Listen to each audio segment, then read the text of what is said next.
In this video I'm showing how to clear lost password on a Samsung Galaxy Tab E Lite, model number SMT113. This belongs to my neighbor's son. They don't know what the password is, so they've been stuck at the lock screen. Clearing the password is simple, but it does require a factory reset of the device, which will blow away all games, apps, settings, pictures, etc. But it is pretty quick and easy, so I'll just jump into it now. To begin, we're going to start by powering the tablet off. Once the tablet is off, we're going to press and hold the power, volume up, and home buttons all at the same time.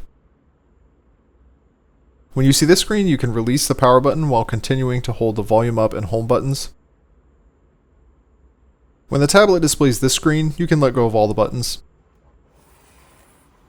The option we want here is the wipe data / factory reset. We use the volume up and volume down buttons to navigate in this screen and the power button to select. So I'm just hitting the volume down button twice here to select wipe data factory reset, and then pressing the power button once to select it. You'll get a warning at the next screen that this will wipe all data and cannot be undone. There's a whole bunch of opportunities to select no. We're just going to use the volume down button to navigate past those, and then use the power button to select yes. At this point you'll see the tablet starts working on it and gives you status in the bottom left corner. You'll know it's done when you see data wipe complete.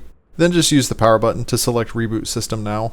This is similar to powering it on for the first time, so the tablet did take longer to boot up. I'm fast forwarding through it, but it was about 90 seconds. When it's done, you'll see the welcome screen just like it's a new device.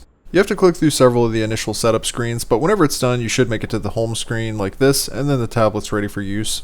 Alright, that's it for this video. Hit like if it helped you out, and thanks for watching.